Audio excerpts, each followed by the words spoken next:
In this video, I'm going to talk about what I personally despise about manifesting.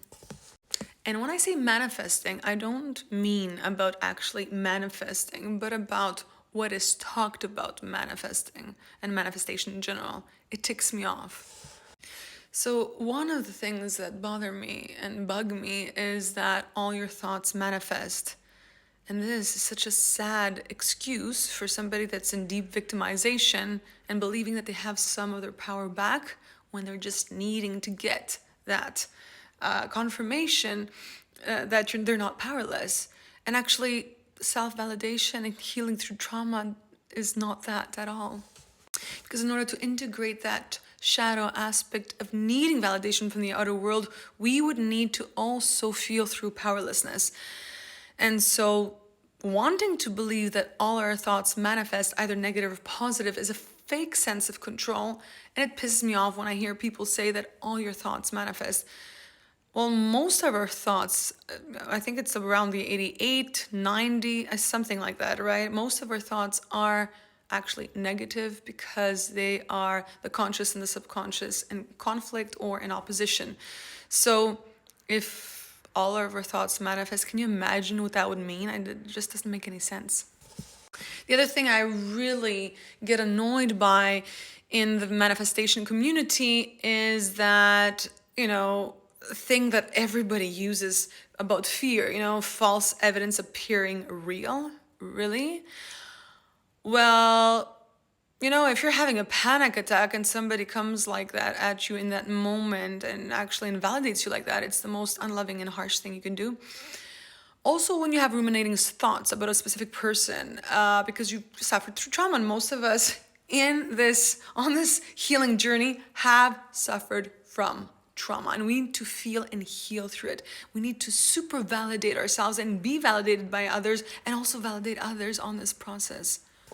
So false evidence appearing real, well, look, it's not gonna help anyone in the moment when we are fighting fear, resisting fear, and actually making fear our enemy and making it a lot more powerful to actually have somebody telling us that. What we're needing to hear in that moment is, I understand this might feel scary, or it feels scary, and I'm here with you. Not wanting to change it or minimize it or make it smaller.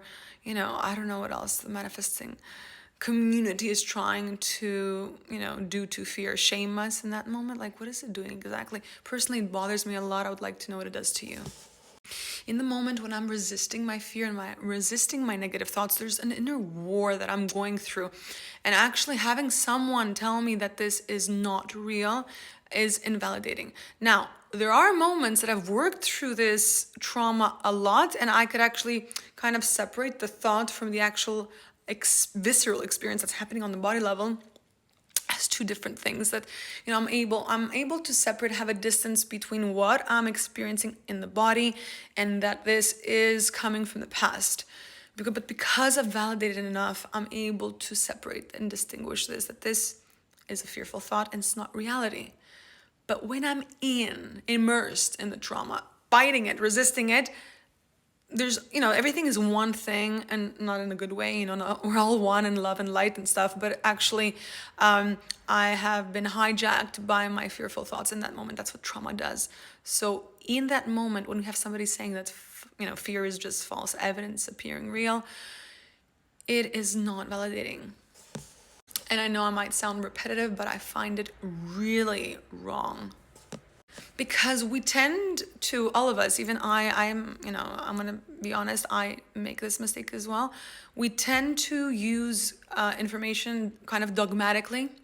So nothing is any rule is not a rule if it doesn't have exceptions. And information that come through videos like these, I believe, are very dogmatic. We always need to talk about the nuances, always need to talk about the opposite side of what we're talking about. So if I'm saying that, false evidence appearing real and that fear is not real, and I'm actually, always using that as a rule, it's dogmatic. It's a very binary way of thinking, and that comes from trauma.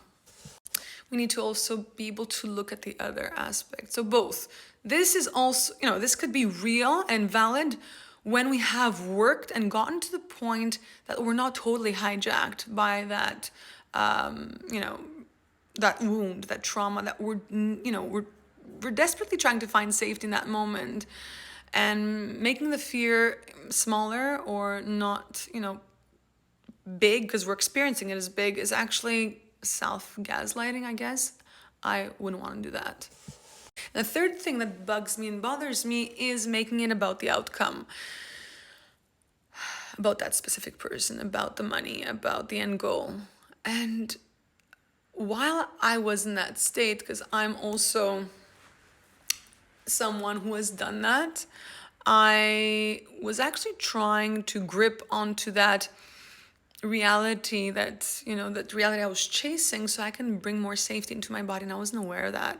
I was actually shaming myself and saying that, I am not loving myself because I don't have the outcome, or I'm stuck in a loop because I don't have the outcome. Whereas in reality, what my body and my inner child was really asking for was just safety from me, that no matter if I have the outcome or not, I am here with me.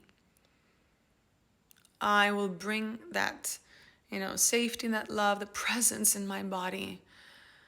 And until I got to that place that I made it about meeting me and safety, yeah, it needed a lot of repetition and training, that's for sure. However, it was a process that, looking back, I understand when I still do it because I catch myself in the moment. I understand that I was not at all valuing me and appreciating me. I believe that my worth came from others, my outcome, money, material. So when we become obsessed with manifesting the outcome, we are in a total survival state. And meanwhile, we're not even aware of it because we believe that we're doing something wrong, or there's something wrong with us or the other person, or, we're trying to figure it out. So if this content resonates with you, and if you're needing anything else that's specific for you, please don't hesitate to ask for what it is you're wanting. You're going to help me create content that is, for you. And that's what I want to do more and more of. If you're wanting to actually heal through your trauma and your wounds and your attachment styles, whether they're, anxiously attached, fearful avoidant, or dismissive avoidant with the push and pull dynamics, whatever they are, and you're wanting to associate and relate to yourselves and others in a healthy way, I've created an amazing course. And if you're wanting to go through this in a way that's really counterintuitive, because what I do is I take you by the hand and we go to your triggers, your wounds together. Because you see, most difficult thing is to trigger what is hurting from within and meet ourselves in presence and safety. Because the reason why we're stuck in survival and we're stuck in limbo is because we're avoiding this process. We don't want to get triggered, and we don't know how to meet ourselves in pain, absence of love and presence of trigger. This is what we're all running away from, and we're actually running towards safety to anchor, ourselves into safety from the outer world. Or if we're threatened by the outer world, we're trying to pull away from the outer world, pushing everybody away. This is for the avoidance mostly. So yeah, what I do is I help you re-engineer all this and bring you back into your body by allowing those negative thoughts, emotions, and feelings and scenarios and events to actually work for you instead of become toxicity, become your medicine. Because whether we like it or not, negative thoughts, emotions, and feelings and experiences exist. What we do with them, is actually the catalyst for your fulfilling life. So if this content resonates, let me know, comment below, tell me that you want the course, I'll send you the link, and let's go.